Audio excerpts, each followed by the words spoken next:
Welcome back viewers after the break. Krishna Murthy ji, सबसे पहले मैं आपके पास आना चाहूँगा ब्रेक के बाद। जिस तरह के आपके भी इल्ज़ाम लगा रही है पार्टी आज भारतीय जनता पार्टी पर, क्योंकि सॉलिसिटर जनरल रहे यूपीए गवर्नमेंट में, शायद ये सबसे बड़ा कारण रहा है और काफ़ी लंबे टाइम तक सॉलिसिटर जनरल रहे हैं। और यूपीए गवर्नमेंट के साथ वैसे भी बहुत बार कई इन्वेस्टिगेशंस में ये कभी काउंसिल के तौर पर, कभी स्पेशल पब्लिक प्रोसिक्यूटर के तौर पर ये किसी ना किसी कैपेसिटी में जुड़े रहे हैं। जैसा कि आपने इशारा किया, may be that was one of the reasons he was dropped from the list. लेकिन यही मैं अगर एक और सवाल उठाऊं, सॉलिसिटर जनरल रोहिंटन नरीमन भी तो थे, तो उनका नाम क्यों नहीं एनडीए ने ड्रॉप किया?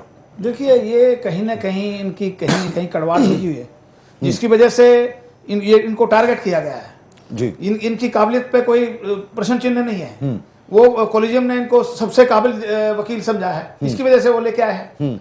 लेकिन यहाँ प्रतिशोध की जो बदले की भावना से जो सरकार काम कर रही है, इन्होंने कहा था, वायदा किया था लोगों को, देश के लोगों को, कि ये सरकार, मोदी सरकार जब आएगी, ये बदले की भावना से बिल्कुल काम नहीं करेगी। लेकिन इस केस में तो बिल्कुल सारेआम साफ नजर आ गया कि इन्होंने, क्योंकि ये यूपीए सरकार के सॉलिसिटर जनरल थे, इस वजह से, क्योंकि यही सीबीआई ने पहले इनका नाम, यादव जी आप रिबट करना चाहेंगे? यही सीबीआई ने इनका नाम रिकमेंड किया था, और वही इन्हीं के कहने से, इस सरकार के कहने से, इसी सीबीआई ने इनको लेकिन अगर ये लॉजिक है तो फिर नरीमन को भी ड्रॉप कर देना चाहिए था। मैं उसका, मुझे नहीं पता उसकी, लेकिन इसका तो बड़ा क्लियर है। अब उन्होंने सोचा हमारी एम्बेरसमेंट होगी, उन्होंने अपना नाम वापस ले लिया, कि उन्होंने कहा कि चीफ जस्टिस की एम्बेरसमेंट भी होगी, कॉलेजियम की एम्बेरसमेंट भी होगी, और गोपाल सुब्रमण्यम की एम्बेरसमेंट भी होगी, इसलिए उन्होंने। यादव जी देखिए, आप इतने जिनको इतना श्रेष्ठ व्यक्ति बता रहे हैं, मैं मान लेता हूं वो है, मुझे अधिकार भी नहीं है किसी को छोटा कहने का, मैं मानता हूं वो श्रेष्ठ व्यक्ति है।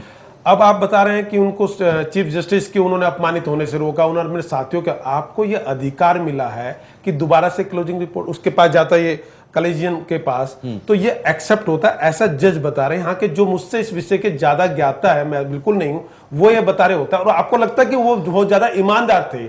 अगर सरकार उस रिपोर्ट को दबा भी देती, उसको स्वीकार भी नहीं करती, तो एक्सपोज कौन होती? सरकार होती। आप सरकार को एक्सपोज होने तो देते। और मुझे लगता है कि कांग्रेस एक कहीं ना कहीं यादव जी ऐसा है जी, कोई पार्टी किसी व्यक्ति के लिए प्रवक्ता का काम करे, ये मुझे ताज्जुब समझ नहीं आ रहा। आप ये कह रहे हैं अगर किसी भारत सरकार की एजेंसी ने उसको अगर रोका है, तो ये मतलब जुडिशियल मामले में हम किसी के प्रवक्ता बने। इसलिए पहले भी मैंने कहा था कि भारत सरकार का काम है, भारतीय जनता पार्टी का इसमें कोई दखल नहीं है। नॉर्मली देखा जाता है लॉयर्स, अगर मैं वकीलों पार्टी की सरकार है, कृष्ण केस की होती है, अगर मैं देखो न्यायपालिका में सरकार काम करती है, कोई पार्टी काम नहीं करती। सुनिए, लोग आए थोड़ा पार्टी के लोग, सुनिए, normally the point, please Yadav ji, मैं 10 सेकंड चाहूंगा। आज अपने आदरणीय राष्ट्रपति को क्या मैं किसी पार्टी का कह सकता हूं? आप कैसी बातें कर रहे हैं? आप सुनिए मेरी बात, लेट्स लीव द प्रेसिडेंट मैं नहीं कह सकता, किसी कृष्ण मूर्ति जो पार्टी का आदमी नहीं कह, देखिए, लेट्स लीव द प्रेसिडेंट। क्या बातें कर रहे हैं आप? क्या देखिए, आप लोग प्रणब मुखर्जी को बाहर रखते हैं, बहुत चीजें हमारे पास डिस्कस करने के लिए, इस डिबेट से relevant points. Krishna Murthy ji please, आपका बचने का कोई चांस नहीं है। कृष्ण मूर्ति आप लोगों को गुमराह करने की कोशिश कर, यादव जी आप हमेशा अरे राष्ट्रपति को पार्टी छोड़ देता है, राष्ट्रपति कहीं पिक्चर में नहीं है पूरे। कृष्ण मूर्ति जी 1 सेकंड, राष्ट्रपति कहीं भी नहीं है पिक्चर में। कृष्ण मूर्ति यादव जी देखिए, नॉर्मली क्या है कि हम देखते हैं, नजर मारते हैं, तो 1999 में जो लास्ट लॉयर को एलिवेट किया था सुप्रीम कोर्ट जज की पोजीशन के लिए, वो थे संतोष हेगड़े। मैं यहां पर कोई कनेक्शन नहीं देख रहा हूं, but what seems a little funny, Santosh Hegde was one of the जजेस who give a tough time to Yediyurappa. आपको याद होगा, कर्नाटक में अद्दा लोकायुक्त, उन्होंने ही रिकमेंडेशन दी थी कि उनके आगे खिलाफ प्रोसीडिंग्स खोली जाए कहीं ना कहीं। बट फिलहाल मैं उन चार्जेस पर आना चाहूंगा यादव जी। बड़े फ्रिवलस कई चार्जेस बड़े अजीब से लगते हैं जो इंटेलिजेंस ब्यूरो ने लगाए हैं। कहते हैं कि बड़ा ऑड सा बिहेवियर है सुब्रमण्यम का, और वो ज्यादातर अपनी स्पिरिचुअल इंस्टिंक्ट्स पे रिलाय करते हैं अपने फैसलों के लिए, ना कि लॉजिक और तथ्य पर। ये मतलब what kind of allegation is this? देखिए, मैं फिर कह रहा हूं, इस विषय पे हमने जो कहना था भारत सरकार ने, वो ठीक है, आपकी भारत सरकार की ही एजेंसी है आईबी और सीबीआई, आपने कहा बड़ी रेलेवेंट और सर्वा एजेंसीज हैं जो ये कहती हैं वही होली ग्रेल और सच होता है, उसको हम टाल नहीं सकते। इसी के एवज पर हमने ये फैसला लिया। तो मैं रविशंकर जी के स्टेटमेंट पढ़ रहा हूं, सुनिएगा ना, मैं सिर्फ अगर वो साहब सुब्रमण्यम लॉजिक से बात नहीं करते तो मैं जरूर कर रहा हूं, आप मेरी बात सुनिएगा थोड़ी सी।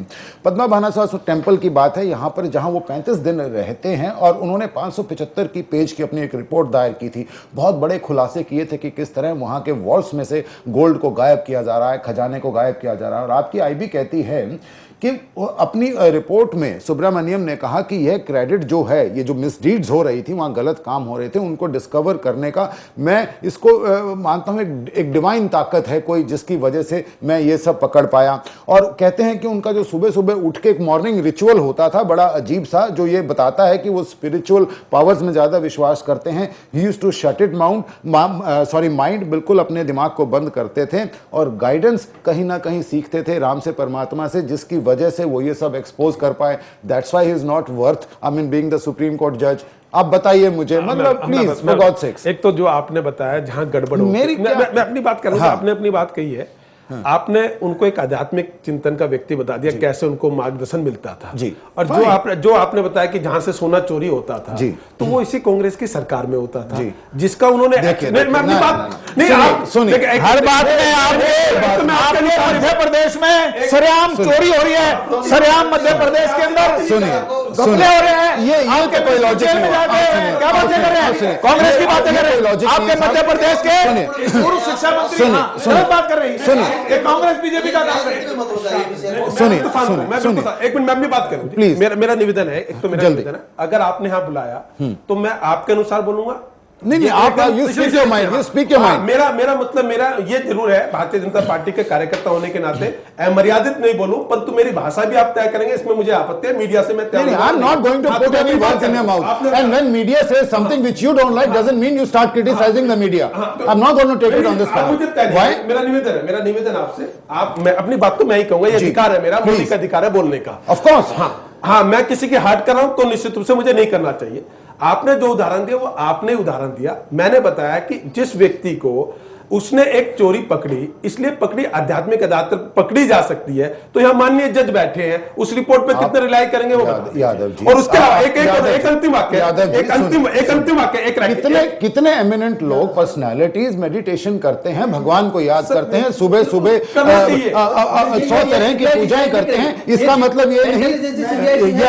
अच्छा, दूसरा सुनिए, 2001 के पार्लियामेंट अटैक। जी साहब, आप मैं अपने एक्सपीरियंस से कहता हूं कि आपने मान लो मर्डर केस का डिसीजन करना है जी, आपके पास लिखत में बहुत कुछ आ गया जी, दोनों तरफ से बहुत बात कह दी गई जी, घर का शोर भी है, जाना भी है, सेहत भी है, मिलना भी है, रोज कोर्ट का काम भी है जी। अगर आपके पास मेडिटेशन नहीं करते आप जी, अगर अपने माइंड को कंसंट्रेट नहीं करते तो आप अपने नेचर से वो एक्स्ट्रा पावर कहां से लोगे जिसके मुताबिक आप अपनी ड्यूटी को रिजल्ट करो। जो जज साहब कह रहे हैं, हमारे सामने में कोई बड़ी विपदा होती है, बहुत बड़ा कार्य होता है जो बड़ा टफ है, हम भी मेडिटेट करते हैं, कहीं ना कहीं भगवान को याद करते हैं कि maybe the God is going to help us somewhere down the line achieving our targets. लेकिन यहां मैं एक और चीज कह रहा था, 2001 के पार्लियामेंट अटैक्स पर भी सीबीआई ने कहीं ना कहीं सवाल उठाए हैं। जी, ethics is not violated by meditation. rather it is augmented, rather maybe it enriches your mind, makes you more still resolved. लेकिन यहां मैं ये कह रहा हूं कि स्पेशल पब्लिक प्रोसिक्यूटर थे वहां पर, उसको भी लेकर काफी सवाल उठाए और 2001 में पार्लियामेंट अटैक हुआ था, तब आप ही की सरकार थी, आपको याद होगा। और इसके अलावा सीबीआई तक ने ऑब्जेक्शंस उठाए हैं, और खास तौर पर 2G केस को लेकर ए राजा को, कि उनके वकील के साथ वो अपने चेंबर में बैठे हैं और कुछ साथ में सीबीआई के ऑफिशियल्स भी थे। इस चीज को उन्होंने खास तौर पर उस टाइम जो टेलीकॉम मिनिस्टर थे कपिल सिब्बल को चिट्ठी लिखकर डिनाई भी किया है कि ऐसा नहीं है, इसमें सच कुछ नहीं है। और नीरा राडिया तक पे उन पे इल्जाम लगे हैं कि कॉर्पोरेट से उन्होंने फेवर्स लिए हैं, कहीं ना कहीं Neera Radia as we all know was a corporate lobbyist. तो इन सब चीजों को मैं अगर देखता हूं तो वो कहते हैं कि इतनी एप्रीहेंशन इसलिए हैं कि कहीं ना कहीं टोटली मेरे कैरेक्टर को असैसिनेट किया जा रहा है। अब आप ये चीजें अगर रिपोर्ट्स अब हैं तो ये पहले भी थी, तो पहले उनको पॉजिटिव क्यों उनको थम्स अप दिया गया और बाद में थम्स डाउन दे दिया? देखिए, मैं फिर कह रहा हूं, कानून मंत्री रविशंकर ने कहा इस युक्ति नहीं करने के पीछे अनेकों ठोस कारण हैं।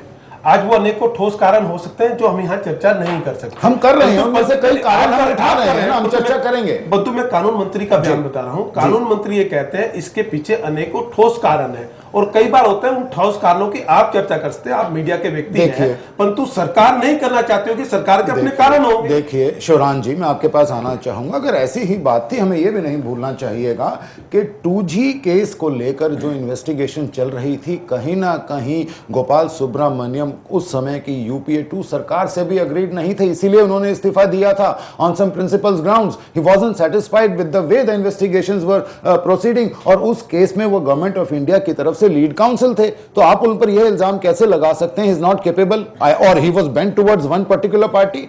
No, can't we? नहीं जी। Because a lawyer, basically a lawyer, you cannot allege, lawyer can become lawyer of both the parties. Sometime prosecution, sometime defense. बिल्कुल। And it is his professional integrity that whatever he will do with his sincerity. Sincerity to establish his name बिल्कुल, in बिल्कुल। the profession. बिल्कुल सही And कहा। that he did. और वो that उन्होंने way- किया, और वो that उन्होंने way किया।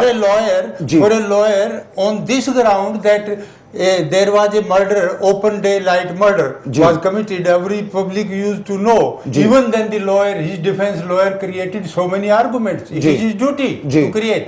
Because a lawyer when opposes even a true thing also, ji. then the judge and the court comes to know the true fact. Ji.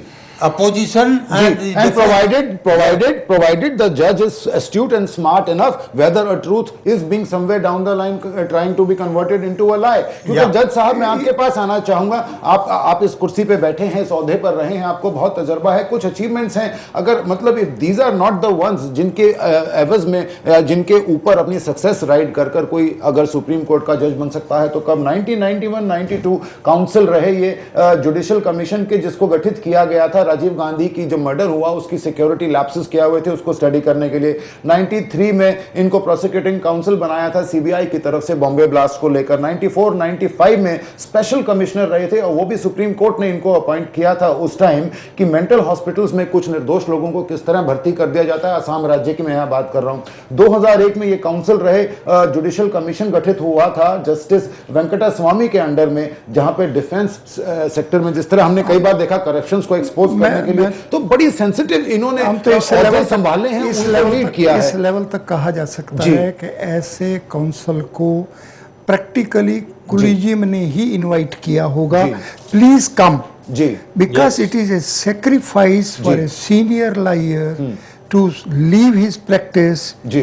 and come within a limited means and to do a nation's job while sitting at a chair जी, of a judge. बिल्कुल। So that's a sacrifice. जी। For that is all right. He was invited, he was respected, जी। he was recommended, जी। and on a smaller attacks, जी।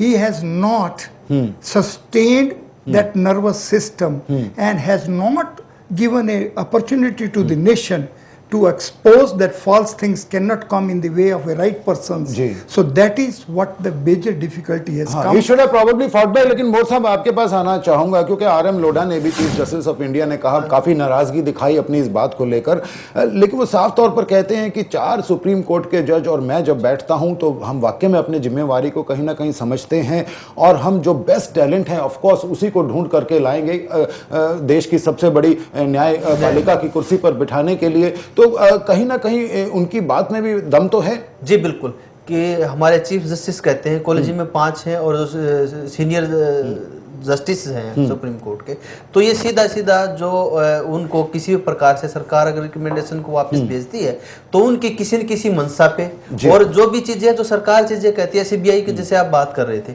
वो तो collegium देखेगा, integrity भी, और जो कॉलेजियम को तो किसी कहीं कॉलेजियम की जो वो है कोई एबिलिटी है उसके ऊपर हम संदेह की दृष्टि से देख पाते हैं। तो इसलिए चीफ जस्टिस को हाथ हुए चीफ जस्टिस, और चीफ जस्टिस ने क्या कहा कि ये कार्य करने से पहले कम से कम मेरे को उसमें ले लेना था, रायशुमारी में तो लेना चाहिए था कि हम जो कॉलेजियम की वो अंदर की बात रहती जी कि वो कॉलेजियम की राय को अगर वापस सरकार ने भेजना था कि किसी बात पे तो वो कॉलेजियम से डिस्कस किया जा सकता, स्टेट अवे रिजेक्ट ना करते। हाँ बिल्कुल, उसको स्टेट में रिजेक्ट करने की बजाय बिल्कुल ये सरकार मतलब है कि ये अंदरूनी प्रक्रियाएं, बहुत सी अंदरूनी प्रक्रियाएं होती हैं। और जैसे कि गोपाल स्वामी जितने ऑर्गन्स में रहे, इतने महत्वपूर्ण पदों पर रहे, इतने सीनियर लॉयर रहे हैं, उन्होंने हर ऑर्गन पे हर चीजों पे कहीं भी उनकी मतलब अब ये कह रहे हैं कि उनकी एबिलिटी पे कोई संदेह नहीं रहा है। हुड्डा जी आपके पास आना चाहूंगा, जैसे मैंने दो अहम मुद्दों का जिक्र किया था, यहाँ जुडिशियल अपॉइंटमेंट्स कमीशन बिल की मैं बात करूंगा, क्योंकि आपकी सरकार भी जब पावर में थी वो भी चाहती थी पुरजोर कि ये बिल कहीं ना कहीं आए और एग्जीक्यूटिव को मौका मिले कहीं ना कहीं जुडिशियल फंक्शंस में अपनी टांग अड़ाने का, उनका से हो अपना खुद कि हमारा हाथ हो जजेस की अपॉइंटमेंट में। देखिए से की बात नहीं है, से क्या पूरा आप सुनिए, नहीं ये इसमें अगर अपॉइंटमेंट होती सुनिए, तो जो एक्स जजेस होते उनकी अपॉइंटमेंट होती जुडिशियल कमीशन में। सुनिए ब्यूरोक्रेट तो मुश्किल से एक आधा आता कोई। सुनिए जुडिशियल कमीशन क्या कहता है, 6 मेंबर का कमीशन होगा जिसमें चीफ जस्टिस ऑफ इंडिया होंगे, 2 सुप्रीम कोर्ट के जजेस होंगे, एक आपके लॉ मिनिस्टर होंगे और 2 एमिनेंट सिटीजन ऐसे होंगे जिनको रिकमेंड कौन करेगा, prime minister of the ruling party of the country at that time in consultation with the leader of the opposition. अब जहां पर हमने कई बार देखा है सरकारों में अक्रॉस पार्टी लाइंस हम चाहते हैं, वो चाहती है पार्टीज चाहे बीजेपी हो कांग्रेस हो कि जुडिशियल अपॉइंटमेंट कमीशन बिल भी लागू होना चाहिए और जुडिशियल अकाउंट्स बिल भी लागू होना चाहिए, अकाउंटेबिलिटी, ताकि जजों की भी कहीं ना कहीं जवाबदेही हो, क्योंकि सुप्रीम कोर्ट आपकी सरकारों को चैलेंज करता रहा है ऑफ एंड ऑन। किसी भी तरह से आप उठा लें, जैसे मैंने पीछे भी पहले उठाया, अलग अलग तारीखों में जुलाई 2013 में आपको याद होगा कन्विक्टेड पार्लियामेंटेरियंस को 2 साल के ऊपर जिनकी कन्विक्शन है उनको अपनी गद्दी छोड़नी होगी, चाहे स्टेट असेंबली हो चाहे पार्लियामेंट हो। इस पर भी दोनों पार्टियों ने पुरजोर विरोध किया था और आखिर में वो ऑर्डिनेंस वाला तमाशा हुआ था जहां राहुल गांधी ने अजय माकन की प्रेस कॉन्फ्रेंस में कहा था इसे फाड़कर फेंक देना चाहिए। इसके अलावा और भी कई, जैसे मैंने कहा हुड्डा साहब, ऐसी कई इंस्टीट्यूशंस हैं जो डाइल्यूटेड हो गई हैं कहीं ना कहीं। सेंट्रल इंफॉर्मेशन कमीशन CIC जून 2013 की आपको याद होगा बात, जब उन्होंने कहा सारी पार्टीज को, खासतौर पर मेजर पॉलिटिकल पार्टीज को RTI के एम्बिट में आना चाहिए, उनको अपनी फंडिंग के रिसोर्सेज कहीं ना कहीं रिवील करने चाहिए। वहां भी आप सब लोग इकट्ठे हो गए थे उस समय, आप तब भी नहीं चाहते थे। तो सुप्रीम कोर्ट ने भी आपको कोई आसान टाइम नहीं दिया, एक बार तो ये भी कहने लग गए थे ऐसा लगता है अब सुप्रीम कोर्ट देश चलाने लग गया। नहीं ऐसी बात नहीं है, ये जो जुडिशियल कमीशन है अच्छा शुरुआत है और कांग्रेस नहीं कर पाई, मुझे नहीं पता किस वजह से नहीं कर पाई, लेकिन अगर ये सरकार करेगी तो मुझे उम्मीद है कि कांग्रेस इसका समर्थन करेगी। नहीं देखिए शिवराज साहब, और जिम्मेवारी तो होनी चाहिए। आज देश के हर जो कितने बड़े ओहदे पे बैठा है उसकी जिम्मेवारी होती है। शिवराज साहब यहां पर सीधा से अगर मैं JSC की बात करूं, अगर ये पास होता है तो ये 3 हिस्सों में बट गया एक तरह से। कॉलेजियम में तो अभी सारे ही 5 के 5 सुप्रीम कोर्ट के जज हैं, लेकिन यहां पर मैं देखता हूं 2 सुप्रीम कोर्ट के जज, एक चीफ जस्टिस उस समय जो होंगे, तो 3 तो जुडिशियरी बॉडी से हो गए और उसके अलावा 3 आपका एग्जीक्यूटिव से हो गए।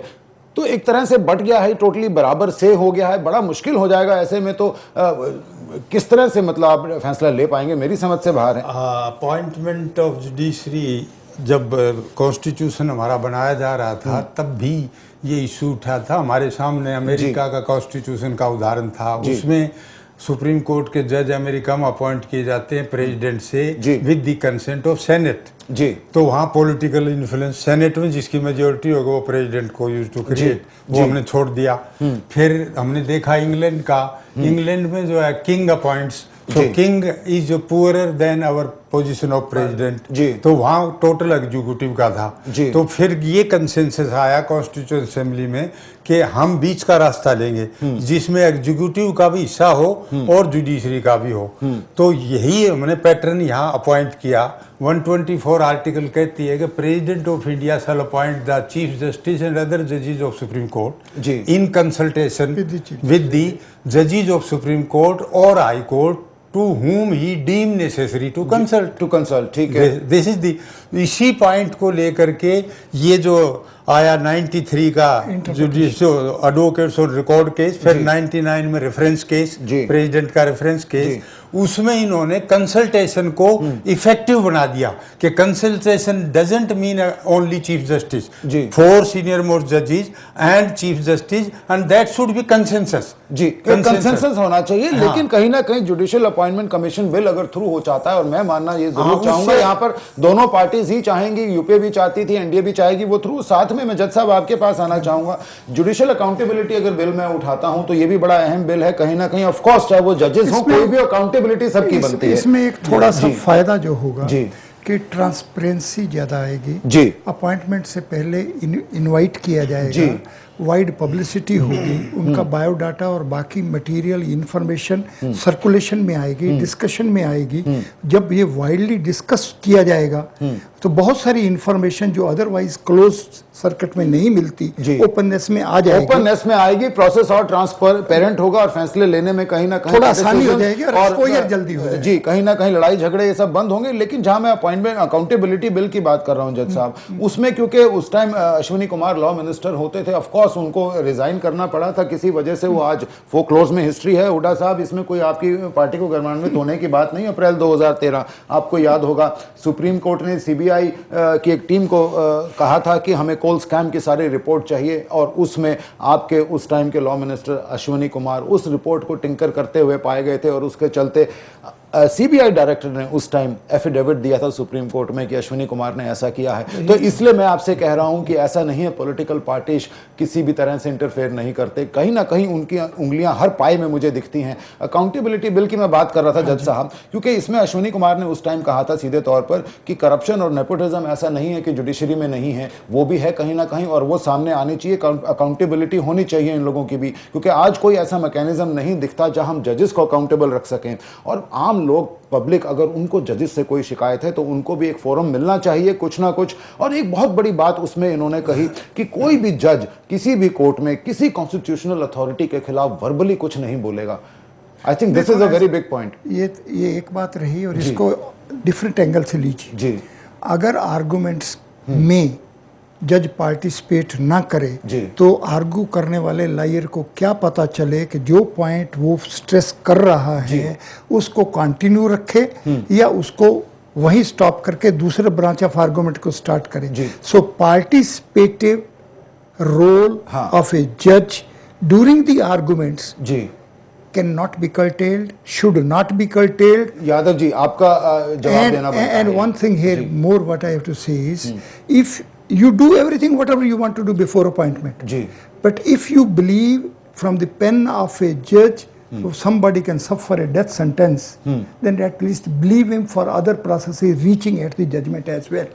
दैट इज फाइन जज साहब, लेकिन सबसे बड़ा जो मैं यहाँ पर एक चीज देख रहा हूँ, कंटेंशियस पॉइंट देख रहा हूँ कहीं ना कहीं, यादव जी मैं आपसे इस चीज का जवाब चाहूंगा, क्योंकि यह जो अमेंडमेंट था इस जुडिशियल अकाउंटेबिलिटी बिल में कि कोई वर्बल कमेंट्स नहीं होंगे, ये जैसे भी अब जज साहब ने भी कहा मुश्किल हो जाएगा इस तरह से। तो इससे तो साफ लगता है कि एग्जीक्यूटिव कहीं ना कहीं चाहता है कि कोई जुडिशियल बॉडी उन्हें बिल्कुल टच ही ना करे। देखिए मेरा अब आप बोल, नहीं आप मुझे ज़्यादा बोलना नहीं, इसलिए कहूँगा कि एक Ramakrishna Dalmia versus Union of India 1950 का केस है सुप्रीम कोर्ट में। तो सबसे पहले बार सुप्रीम कोर्ट ने लोअर कोर्ट को एक डायरेक्शन दी कि इंटरप्रिटेशन आप लॉ का कैसे करेंगे। तो पहला जज का वो उनका मीनिंग इसलिए है उसमें, पहला जज का मीनिंग ये होता है कि आगे जब आए तो पहले लेजिस्लेचर को ये न माने कि लेजिस्लेचर तो बेवकूफ़ हैं, वो पढ़े लिखे कम हैं, उनको क्या पता लॉ बनाने का ये बढ़िया नहीं। पहले जज को ये मानना चाहिए कि ये लॉ पास किया हुआ है, इस लॉ का कोई मीनिंग है। देखिए शिवरान साहब, सुनिएगा मेरी बात सुनिए ना, ऐसा नहीं है जजेस, मैं ये नहीं मानता वो लॉज को नहीं समझते, वो लॉज को अपहेल्ड रखते हैं, प्रोटेक्ट करते हैं। आपका पार्लियामेंट, आपका लेजिस्लेटिव उन लॉज को बनाता है, लेकिन आपका पार्लियामेंट और लेजिस्लेटिव कितनी बार पाया गया है उन्हीं लॉज को तोड़ता है। तो ऐसे में कहीं ना कहीं जजेस को इंटरफेयर करना पड़ता है, खासतौर पर सुप्रीम कोर्ट के जजेस को। सीधा मोटर व्हीकल्स एक्ट आप उठा लीजिए, किस तरह से सरकारों को लताड़ा सुप्रीम कोर्ट ने उस टाइम कि आप ही अपने बनाए लॉज को तोड़ते हो। जब उन्होंने प्रयास किया था लाल बत्ती की गाड़ियों पर और सायरन वाली वीआईपी गाड़ियों पर, कृष्ण मूर्ति जी, अंकुश लगाया गया किसी न किसी तरह। मोर साहब आपके पास आना चाहूंगा, आखिरी सवाल है और यहीं हम अपनी डिबेट को रैप अप करेंगे, क्योंकि अकाउंटेबिलिटी की बात जैसा है कहीं ना कहीं ऑफ कोर्स होनी जरूर चाहिए किसी न किसी की।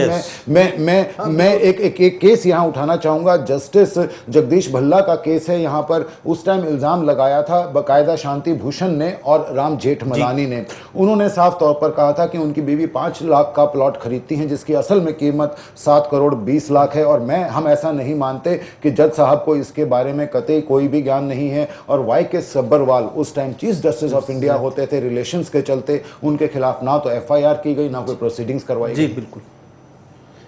अकाउंटेबिलिटी तो देखो जितना बड़ा ऑर्गन है जुडिशरी, हम ये मानते हैं कि फाइनल प्रोटेक्टर है हमारे कानून का, तो अकाउंटेबिलिटी तो होनी चाहिए जी। अकाउंटेबिलिटी तो हम किसी भी ऑर्गन की उसके अंदर प्यूरिफाई आएगी, अकाउंटेबिलिटी से ट्रांसपेरेंसी आएगी। और कहीं ना कहीं मतलब जुडिशरी का जो कहीं का आम आदमी है उसके मन में एक अच्छा जो विश्वास है वो विश्वास आएगा कि अकाउंटेबिलिटी आएगी तो उस विश्वास भी लगेगा। अब आप वो बिल्कुल कि जस्टिस शुड बी सीन वाली बात, जस्टिस ओनली नॉट डन, हाँ, it should be seen to be done, it should be seen to be delivered। क्योंकि यहीं पर एक और उस टाइम एक और बड़ा बवाल मचा था। यहाँ हरियाणा और पंजाब के हाई कोर्ट के जस्टिस वीरेंद्र जैन की एक बात उठी थी उस टाइम कि वो बहुत फंक्शनों में जाते हैं। जी जी नहीं वाई के सब्बरवाल उस टाइम भी चीफ जस्टिस ऑफ इंडिया थे। उनकी अपॉइंटमेंट को जब वो उनको अपॉइंट किया गया, कॉलेजियम के सिस्टम के थ्रू अपॉइंट किया गया Haryana and Punjab high court के चीफ जस्टिस के तौर पर, तब भी ये इशारे सीधे तौर से उठे थे कि क्लियर डॉक्यूमेंट्री एविडेंस ऐसे थे कि उन्होंने एक केस में सीधे तौर से वन साइडेड फैसला लिया था क्योंकि उनके अपने क्लोज रिलेटिव उसमें एक्वेंटेंस इन्वॉल्व थे। और उसके बावजूद भी सब्बरवाल ने उनको रिकमेंड किया था for the chief justice of Punjab and Haryana high court, और प्रेसिडेंट ने अल्टीमेटली प्रेसिडेंट ने उस फाइल को रिजेक्ट भी किया था। बहुत से उदाहरण जुडिशरी के ऐसे आए। इसीलिए जुडिशियल अकाउंटेबिलिटी जो अकाउंटेबल है वो आज के समय की डिमांड है और वो बहुत ही जरूरी जी कि किसी भी ऑर्गन का जो बहुत इंपॉर्टेंट ऑर्गन है उसकी अकाउंटेबिलिटी, उसके ऊपर कोई किसी प्रकार का चेक एंड बैलेंस नहीं है, उसके सही कार्यों के प्रति उसके जस्टिस के ऊपर चेक एंड बैलेंस नहीं है। जी ये यहाँ पर मैं जज साहब आपके पास आना चाहूंगा और यही सवाल मैं अपना खत्म करूंगा debate. I am sorry I had to do it with mister Bohr, लेकिन एक बड़ा क्योंकि आपसे सवाल बनता है, अकाउंटेबिलिटी तो सभी की होनी चाहिए। जब हम डेमोक्रेसी में रह रहे हैं तो कोई भी लॉ या हम जैसे कहते हैं कानून से चाहे बनाने वाले चाहे अपहेल्ड करने वाले भी ऊपर नहीं। क्योंकि एक और प्लॉट्स का यहाँ बड़ा इंटरेस्टिंग मामला उठा था, जस्टिस भल्ला और जस्टिस सब्बरवाल, इन्हीं की मैं बात कर रहा हूं जिनके आपस में कहीं ना कहीं घनिष्ठ संबंध भी थे। इलाहाबाद हाई कोर्ट ने उन कुछ इनके रिश्तेदारों के प्लॉट्स के एलोकेशन को स्क्रैप कर दिया था। उसके बाद क्या होता है कि इलाहाबाद हाई कोर्ट एक CBI इंक्वायरी करता है, लेकिन CBI इंक्वायरी की इजाजत जो है कहीं ना कहीं वो सुप्रीम कोर्ट से नहीं आती, उसको सुप्रीम कोर्ट स्टे कर देता है। चीफ जस्टिस ऑफ इंडिया जी हां सब्बरवाल ही थे उस टाइम। तो कनेक्शंस कहीं ना कहीं साफ दिखते हैं ऐसे केसेस में। तो दो तरह की बात जी, एक behaviour, this is as per what Ram Jethmalani behaviour Shanti Bhushan says, behavior, conduct and performance within the courtroom, behavior, conduct outside the courtroom. Whatever is outside the courtroom, that should be strictly dealt with as like other citizens. जी As it is within the courtroom, to reach at and perform those duties, to reach at the judgment, that should be absolutely independent. बिल्कुल आपने सही कहा और यहीं हम अपनी debate बंद करेंगे आज की। और लेकिन सबसे बड़ा मुद्दा फिर भी यही है, हम एक स्तंभ मानते हैं इसे अपने प्रजातंत्र का, अपने लोकतंत्र का, अपनी डेमोक्रेसी का, उसे सुरक्षित रखना बिल्कुल ऑफ कोर्स ज़रूरी है कहीं ना कहीं, लेकिन अकाउंटेबिलिटी भी ज़रूरी है हर नागरिक की, चाहे वो पार्लियामेंट में कानून बनाता हो चाहे वो कानून को अपहेल्ड करने वाला हो। They both owe responsibility to the people of the nation. Good night people, bye bye, will be seeing you again tomorrow on issue tonight at 9। Good night.